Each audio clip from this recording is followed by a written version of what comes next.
This week on Motorcar History, we have the Audi Cabriolet that was introduced in the early 1990s.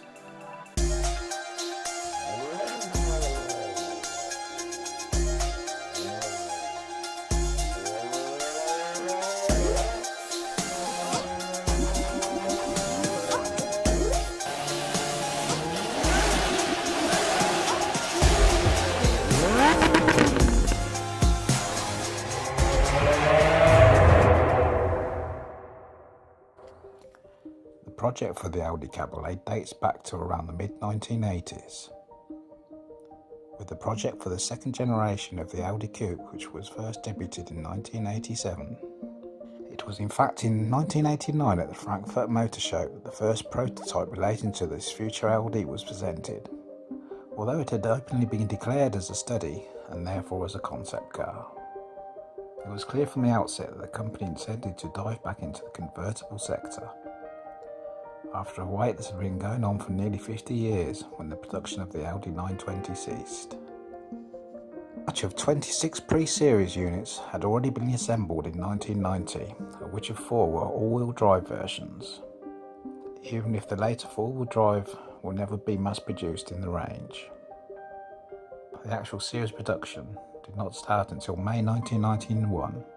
Structurally, the Audi Cabriolet derives from the Audi Coupe, of which it particularly incorporates the main stylistic look of the car, such as the front is close to that of the 4th generation of the Audi 80, rather than the earlier 3rd generation. The rear end, with its quadrangular light clusters, slightly rounded and entirely red, echoed that of the stylistics of the 2nd generation coupe and the Audi 80 B4. And it was no surprise the car was presented together with the Audi 80 B4 version.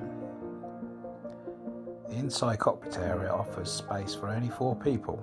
The Audi Cabriolet in its open configuration had been derived from the contemporary Audi Coupe.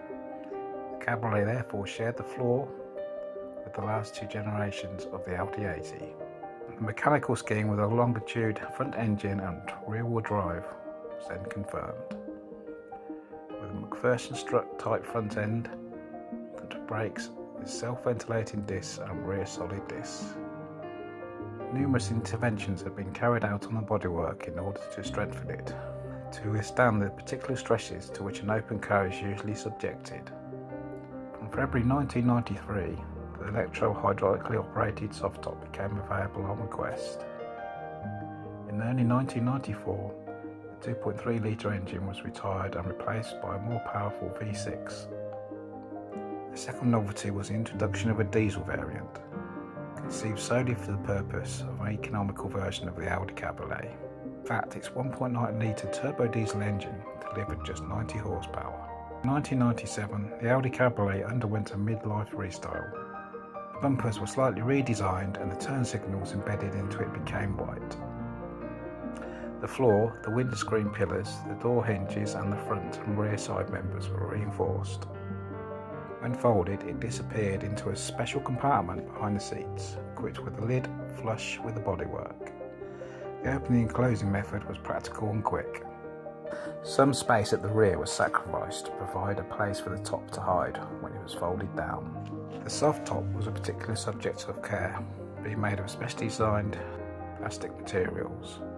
This also involved the sacrifice of part of the capacity available inside the boot, which with the roof folded down and stored in the rear compartment did not exceed 250 litres.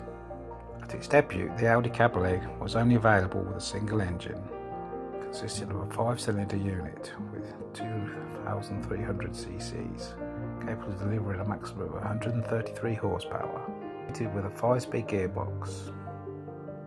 More than a year after its launch, the Audi Cabriolet range was expanded in December 1992 with the arrival of a 174 horsepower 2.8 V6. Production of the Audi Cabriolet ended in 2000.